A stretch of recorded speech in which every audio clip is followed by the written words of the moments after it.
নমস্কার বন্ধুরা, 2026 সাল থেকে কিন্তু সমস্ত ব্যাংক অ্যাকাউন্টের জন্য নতুন করে নিয়ম লাগু হবে। এবার এই নিয়ম কোন কোন ব্যাংক অ্যাকাউন্টের জন্য লাগু হবে, এই ধরুন কারেন্ট অ্যাকাউন্ট না সেভিংস অ্যাকাউন্ট, তার সাথে যেই অ্যাকাউন্টের সঙ্গে এই নিয়ম লাগু হবে তারা কি কি সুবিধা পাবেন এবং তাদের কি কি অসুবিধা থাকবে। তাহলে যদি সেভিংস অ্যাকাউন্টের জন্য এই নিয়ম চালু হয় তাহলে কি সমস্ত সেভিংস অ্যাকাউন্টে এই নতুন নিয়ম অনুযায়ী সুবিধা পাবেন? তাহলে সব কিছু বিস্তারিত আলোচনা ডিটেলসে আপনাদের সাথে শেয়ার করব। এবং আপনারা যদি চ্যানেলে নতুন হয়ে থাকেন তাহলে অবশ্যই চ্যানেলটিকে সাবস্ক্রাইব করে চ্যানেলের নোটিফিকেশন বাটনটি প্রেস করে রাখবেন, যাতে বিস্তারিত সমস্ত ভিডিওর আপডেট আপনারা পেয়ে যান। সুপ্রিয় দর্শক বন্ধুরা, রিজার্ভ ব্যাঙ্ক অফ ইন্ডিয়া থেকে নতুন একটি নিয়ম লাগু করা হয়েছে, যেটা কিন্তু 2026 সালের 1 এপ্রিল থেকে চালু হবে।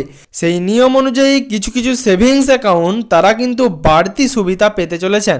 এবার তাদের জন্য কি কি বাড়তি সুবিধা থাকবে সেই সম্বন্ধে আপনাদেরকে জানাচ্ছি। সুপ্রিয় দর্শক বন্ধুরা, 2026 সালের 1 এপ্রিল থেকে কিছু কিছু সেভিংস অ্যাকাউন্টের জন্য কিন্তু কিছু নিয়ম পরিবর্তন করা হলো এবং সেই সেভিংস অ্যাকাউন্টগুলিতে মিনিমাম কোনো ব্যালেন্স থাকতে হবে না। অর্থাৎ সেই অ্যাকাউন্টগুলি খোলার জন্য মিনিমাম কোনো ব্যালেন্স থাকবে না, তার সাথে কোনো পেনাল্টি তাদের লাগবে না, তারা ফ্রিতে ডেবিট কার্ড পাবে। অর্থাৎ তারা কিন্তু ডেবিট কার্ড করার জন্য কোনো কিছু চার্জ দিতে হবে না এবং তাদের ডেবিট কার্ডের জন্য কোনো কিছু চার্জ ব্যাংক থেকে কাটবে না।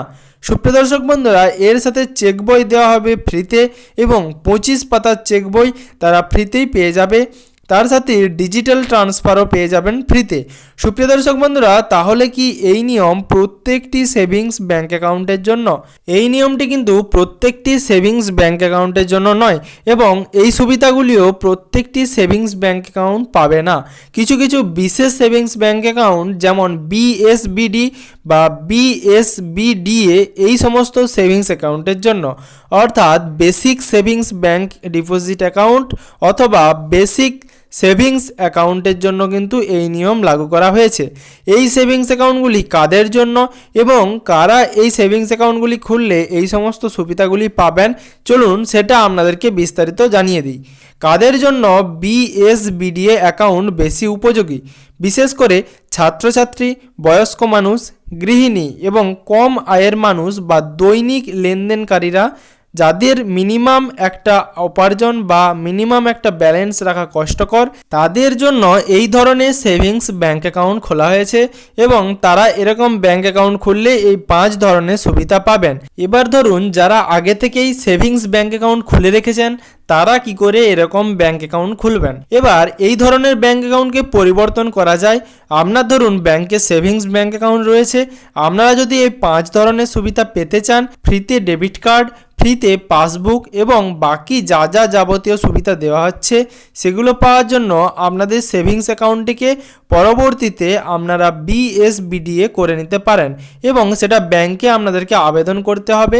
তার জন্য আপনাদেরকে প্রয়োজনীয় ডকুমেন্ট হিসেবে আধার কার্ড জমা দিতে হবে অথবা আপনার প্যান কার্ড, যদি প্যান কার্ড না থাকে তাহলে ফর্ম 60 জমা দিতে হবে। তার সাথে পাসপোর্ট সাইজের 1 কপি ফটো এবং মোবাইল নাম্বার দিয়ে আপনারা আপনাদের ব্যাংক অ্যাকাউন্টটি চেঞ্জ করে নিতে পারেন। প্রায় সব ভারতীয় ব্যাংকেই এসবিআই, পিএনবি, এইচডিএফসি, আইসিআইসিআই এবং বন্ধন ব্যাংক এছাড়াও অ্যাক্সিস ব্যাংকেও বিএসবিডিএ অ্যাকাউন্ট খোলা যায়। সেই ক্ষেত্রে আপনাদের যদি আগে থেকে সেভিংস ব্যাংক অ্যাকাউন্ট থেকে থাকে তাহলে আপনারা আপনাদের সেই ব্যাংক অ্যাকাউন্টটিকে বিএসবিডিএ অ্যাকাউন্টে পরিবর্তন করতে পারেন। সেক্ষেত্রে আপনারা ন্যূনতম ব্যালেন্স রেখেও আপনাদের ব্যাংক অ্যাকাউন্টটি থাকবে, সেখানে কোনো ব্যালেন্স রাখার লিমিট নেই এবং তার সাথে আপনারা ফ্রিতে ডেবিট কার্ড পেয়ে যাবেন। যেখানে আপনি যদি অন্য কোনো সেভিংস অ্যাকাউন্ট রাখেন সেক্ষেত্রে কিন্তু আপনারা একটা চার্জ দিতে বাধ্য হন, আপনাদেরকে একটা চার্জ প্রত্যেক বছর দিতে হয় ডেবিট কার্ডের জন্য। এছাড়া আপনার যদি পাসবুক থেকে থাকে সেক্ষেত্রেও কিন্তু আপনাদেরকে একটা পাসবুকের জন্য চার্জ দিতে হয়। কিন্তু আপনার যদি বিএসবিডিএ অ্যাকাউন্ট থাকে, অর্থাৎ এই ধরনের সেভিংস ব্যাংক অ্যাকাউন্ট থাকে, সেক্ষেত্রে আপনাদেরকে কোনো রকম চার্জ দিতে হবে না। এবার বিএসবিডিএ অ্যাকাউন্ট মানে কি সেই সম্বন্ধে আপনাদের একটু বিস্তারিত তথ্য দিয়ে রাখি। বিএসবিডি এর পূর্ণ রূপ হলো basic savings bank deposit account এবং এটি হলো একটি জিরো ব্যালেন্স বা বেসিক সেভিংস ব্যাংক অ্যাকাউন্ট, যেখানে ন্যূনতম ব্যালেন্স রাখা বাধ্যতামূলক নয়। মানে আপনারা 1 টাকা থেকে 100 টাকা পর্যন্ত বা 1 থেকে 1 লাখ আপনারা যে কোনো একটা ব্যালেন্সের টাকা রাখতে পারেন। সেক্ষেত্রে আপনাদের ব্যাংক অ্যাকাউন্ট বন্ধ হয়ে যাওয়ার কোনো ভয় নেই। অর্থাৎ আপনারা সেভিংস ব্যাংক অ্যাকাউন্ট না খুলে বিএসবিডিএ ব্যাংক অ্যাকাউন্ট খুলতে পারেন, কারণ সেখানে ন্যূনতম কোনো ব্যালেন্স রাখার লিমিট নেই।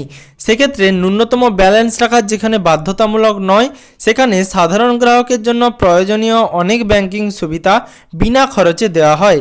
এবং এই বিএসবিডিএর অ্যাকাউন্টের প্রধান বৈশিষ্ট্য কী এবং তার সুবিধা কী? জিরো মিনিমাম ব্যালেন্স অ্যাকাউন্টে কোনো মিনিমাম ব্যালেন্স রাখতে হয় না, কোনো পেনাল্টি নেই, কোনো ব্যালেন্স কম হলে জরিমানা নেই, ফ্রি এটিএম বা ডেবিট কার্ড রূপে বা ভিসা ডেবিট কার্ড বিনামূল্যে পেয়ে যাবেন। অর্থাৎ আপনারা ডেবিট কার্ড রূপে এবং ভিসা ডেবিট কার্ডও বিনামূল্যে পেয়ে যাবেন এবং ব্যাংক ভেদে সেটা নিয়ম ভিন্ন হতে পারে। ফ্রি অনলাইন ব্যাংকিং পাবেন, যেমন ইউপিআই, এনইএফটি, আরটিজিএস এবং আইএমপিএস ইত্যাদি সুবিধাগুলো আপনারা বিনামূল্যে সাধারণত বিনা খরচে পেয়ে যাবেন। তার সাথে ফ্রি চেকবুক, সীমিত সংখ্যক চেকবুক বা চেক পাতা বিনামূল্যে পেয়ে যাবেন।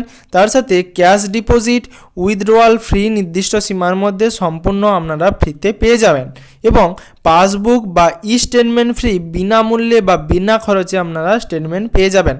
কাদের জন্য এটা উপযোগী আমি এর আগেও আরেকবার বলেছি, আবার বলে দিলাম যে ছাত্রছাত্রী মানে যারা স্টুডেন্ট রয়েছেন তাদের জন্য কিন্তু বিএসবিডিএ অ্যাকাউন্ট খুবই উপযোগী এবং বয়স্ক মানুষ, গৃহিণী এবং যারা হাউসওয়াইফ রয়েছেন তাদের জন্য এবং কম আয়ের যারা মানুষ রয়েছেন যাদের দৈনিক লেনদেন কম এবং মিনিমাম ব্যালেন্স রাখা কষ্টকর, তাদের ক্ষেত্রে কিন্তু বিএসবিডিএ অ্যাকাউন্ট খুবই গুরুত্বপূর্ণ। বিএসবিডিএ অ্যাকাউন্ট এবং সাধারণ সেভিংস ব্যাংক অ্যাকাউন্টের মধ্যে পার্থক্য কী? সাধারণ সেভিংস ব্যাংক অ্যাকাউন্টে একটা মিনিমাম ব্যালেন্স রাখা বাধ্যতামূলক, কিন্তু এই বিএসবিডিএ ব্যাংক অ্যাকাউন্টে জিরো ব্যালেন্সে আপনারা রাখতে পারেন। সেক্ষেত্রে পেনাল্টি চার্জ আছে, কিন্তু আপনার যে বিএসবিডিএ সেভিংস ব্যাংক অ্যাকাউন্ট এই ক্ষেত্রে কিন্তু আপনাদের কোনো পেনাল্টি চার্জ নেই এবং অনেক ক্ষেত্রেই ডেবিট কার্ড, চেক চার্জ অধিকাংশ সুবিধা আপনারা ফ্রিতে পাবেন। এই বিএসবিডিএ সেভিংস অ্যাকাউন্ট একদমই সরকার সমর্থিত জিরো ব্যালেন্স সেভিংস অ্যাকাউন্ট, যেখানে সাধারণ মানুষের জন্য গুরুত্বপূর্ণ ব্যাংকিং সুবিধা সম্পূর্ণ বিনামূল্যে বা খুব কম খরচে পাওয়া যায়। যদি সম্পূর্ণ যে কোনো সরকার অনুমোদিত ব্যাংকে আপনারা এই ধরনের অ্যাকাউন্ট খুলতে পারেন, অথবা আপনাদের যদি একটি সেভিংস ব্যাংক অ্যাকাউন্ট আগে থেকেই থেকে থাকে সেক্ষেত্রে আপনারা আপনাদের সেভিংস ব্যাংক অ্যাকাউন্টটিকে আপনাদের সরকার সমর্থিত এই রকম অ্যাকাউন্টে পরিণত করতে পারেন। অর্থাৎ বিএসবিডিএ ব্যাংক অ্যাকাউন্টে আপনারা যদি ট্রান্সফার করে ফেলেন সেক্ষেত্রে আপনারা যাবতীয় যা যা সুবিধা রয়েছে সেগুলো পাবেন এবং আপনারা চাইলে আপনাদের পুরনো ব্যাংক অ্যাকাউন্টটিকে এরকম একটি ব্যাংক অ্যাকাউন্টে ট্রান্সফার করে নিতে পারেন। সুপ্রিয় দর্শক বন্ধুরা, এই নিয়ম কিন্তু 2026-এর 1 এপ্রিল থেকে চালু হবে এবং এই নিয়ম লাগু হলে আপনাদের অনেকেরই অনেক সুবিধা হবে। আশা করছি ভিডিওটি ভালো লেগেছে এবং ভিডিও থেকে আপনাদেরকে সম্পূর্ণ রকম তথ্য দিতে পেরেছি। যদি চ্যানেলে নতুন হয়ে থাকেন তাহলে চ্যানেলটিকে অবশ্যই সাবস্ক্রাইব করে নোটিফিকেশনের বেল আইকনটি প্রেস করে রাখবেন, যাতে সমস্ত ভিডিওর নোটিফিকেশন এবং আপডেট সবার আগে সবার প্রথমে আপনার মোবাইলের নিউজ ফিডে পেয়ে যান।